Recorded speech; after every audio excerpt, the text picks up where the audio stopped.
ना किसी चुनावी सभा में आया हूँ, ना किसी प्रत्याशी के पक्ष में आया हूँ, ना मैं आपसे वोट मांगने आया हूँ। मैं यहाँ आप लोगों के बीच एक बेटे की भूमिका निभाने आया हूँ। मेरे पिता हमेशा कहते थे कि खून के संबंध से ज्यादा गहरा विचारों का संबंध होता है, और यही वो विचारों का संबंध था जिन्होंने आदरणीय श्याम रजक जी को और मेरे पिता को भाइयों से भी ज्यादा करीब रिश्ते में बांध रखा था। पिता अब इस दुनिया में नहीं है और मेरी ये जिम्मेदारी बनती है, और मेरी जिम्मेदारी तब और ज्यादा बढ़ जाती है जब इन्होंने तब मेरा साथ दिया जब मेरे अपनों ने मेरा साथ छोड़ा, जब मेरे अपने मेरे साथ नहीं थे। उस वक्त ये पिता बनकर मेरे साथ, मेरे परिवार के साथ साए की तरह ये खड़े रहे। ऐसे में आज जब मैं यहाँ आया हूँ, मैं सिर्फ एक बेटा बनकर आप सबका आशीर्वाद चाहता हूँ, और मैं चाहता हूँ कि जहाँ पे मेरे पिता जिस मजबूती में अपने छोटे भाई को देखना चाहते थे, जिन ऊंचाइयों पर देखना चाहते थे, मैं चाहता हूं कि बस आप सब मिलकर मेरे नेता, मेरे पिता आदरणीय रामविलास पासवान जी के उस सपने को पूरा कीजिए। सही मायनों में उनके लिए श्रद्धांजलि आपकी तरफ से इनकी एक ऐतिहासिक भारी मतों वाली जीत मेरे पिता के लिए सच्ची श्रद्धांजलि।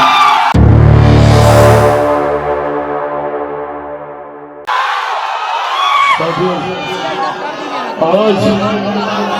मैं यहाँ आप लोगों के बीच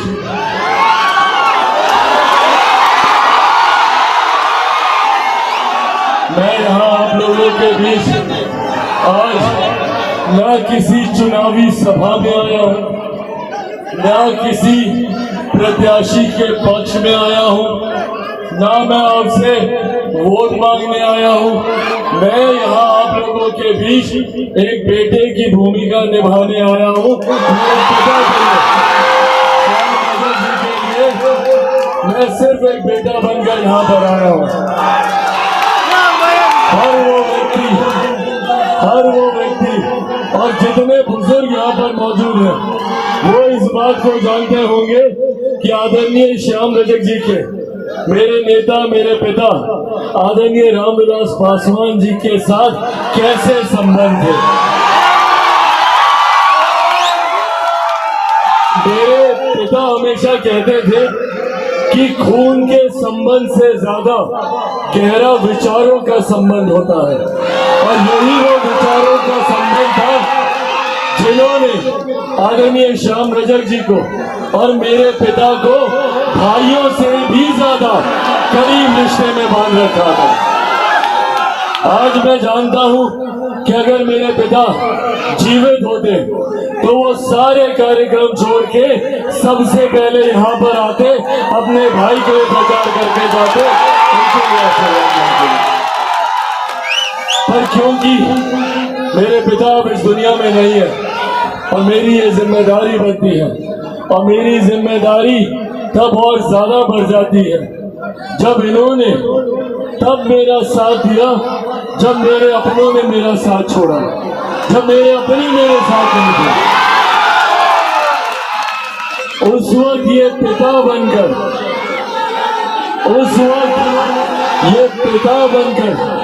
मेरे साथ, मेरे परिवार के साथ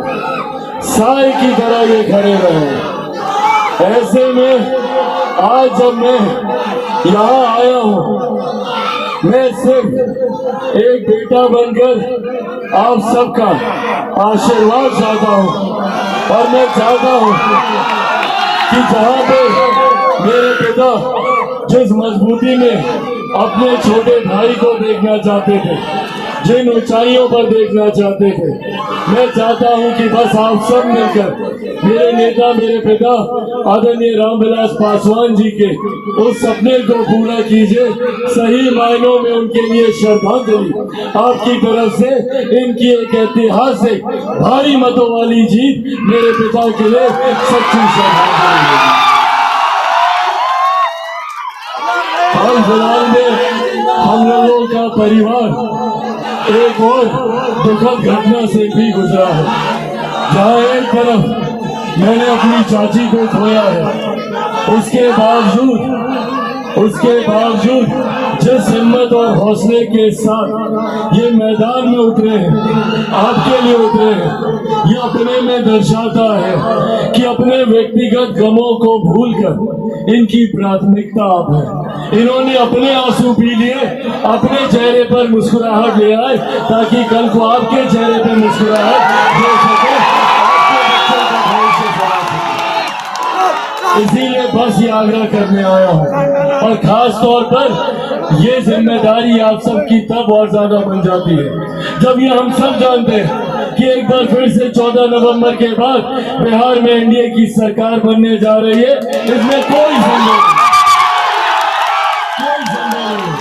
तो ऐसे में जब फुलवारी की बात आए तो यहाँ से एक ऐसा विधायक चुन के जाना चाहिए जो हर मुकाबले में अव्वल हो। ना इनसे ज्यादा कोई पढ़ा लिखा, ना इनसे ज्यादा कोई अनुभवी, ना इनसे ज्यादा कोई जानकार, ना इनसे ज्यादा व्यक्तिगत खूबसूरत संबंध हर नेता, प्रधानमंत्री जी हो, मुख्यमंत्री जी हो, जीतन राम मांझी जी हो, उपेंद्र कुशवाहा जी हो, जो इनका व्यक्तित्व है, इससे बेहतर नेता, इससे बेहतर विधायक आपको कभी नहीं मिल सकता। यही कारण है कि बार बार आपने इन पे विश्वास किया। इनका जो अनुभव है, हम जैसे युवा लोग जो राजनीति में आ रहे हैं, इनके अनुभव से हम लोग सीखते हैं, हम लोग ज्ञान लेते हैं, समझते हैं कि कैसे जनता के बीच निस्वार्थ भाव से रहा जाता है, और तभी जनता आपको इतना प्यार करती है कि 6-6, 7-7 बार आपको चुनकर बिहार की विधानसभा में भेजने का कहूंगा, मुख्य धारा के साथ जुड़े रहना जरूरी है। अगले 5 साल बिहार के लिए एक स्वर्णिम काल के तौर पर होंगे। अगले 5 साल बिहार विकास की नई गति पर सवार होकर आगे बढ़ने का काम करेगा। मेरे प्रधानमंत्री नरेंद्र मोदी जी की सोच वाला बिहार बनेगा, मुख्यमंत्री नीतीश कुमार जी के अनुभव वाला बिहार बनेगा, मांझी जी और उपेंद्र कुशवाहा जी के साथ और समर्थन वाला बिहार बनेगा। इस बार बिहार फर्स्ट और बिहारी, और जब बिहार फर्स्ट और बिहारी फर्स्ट बने, मेरे प्रधानमंत्री चाहते हैं 2047 तक भारत एक विकसित देश बने। भारत विकसित देश तब बनेगा जब मेरा बिहार विकसित बनेगा, बिहार का हर एक जिला विकसित बनेगा, बिहार के हर एक प्रखंड, हर एक पंचायत, हर एक गांव, हर एक घर, हर एक परिवार और हर एक व्यक्ति जब विकसित बनेगा, तब मेरा भारत विकसित बनेगा। इस सोच के साथ मेरी केंद्र की सरकार, हमारी बिहार की सरकार कार्य करने का प्रयास कर रही है, पर हम लोगों को मजबूती तब मिलेगी जब आदरणीय श्याम रजक चाचा जी यहाँ से चुनाव जीत कर जाएंगे, तो नरेंद्र मोदी जी के हाथों को मजबूत करने का काम करेंगे, मुख्यमंत्री नीतीश कुमार जी को मजबूती देने का काम करेंगे, आदरणीय जीतन राम मांझी जी को, उपेंद्र कुशवाहा जी को मजबूती देने का काम करेंगे, और तो और आपके भाई, आपका बेटा चिराग पासवान को भी आपका मजबूती देगा। हमारे साथ मैं क्षमा चाहूंगा, आगे का प्रोग्राम है, मैं थोड़ा पहले निकलूंगा, पर हम लोगों को खुशी है कि हमारे साथ महाराष्ट्र के मुख्यमंत्री मेरे बड़े भाई आदरणीय देवेंद्र फडणवीस साहब भी हम लोगों के बीच मौजूद है। एक बार जोरदार ताली से साथियों, जिस बंबई हम लोगों को जंगल राज ने मजबूर किया था पलायन कर जाने के लिए, उस मुंबई को इतना खूबसूरत, आधुनिक और व्यवस्थित बनाने का काम इन्होंने किया है। अब सोचिए, जब इनका अनुभव हम लोगों के साथ जुड़ गया है, तो जो भी लड़का लड़की बंबई जाता है, अब किसी को बंबई नहीं जाना पड़ेगा। हर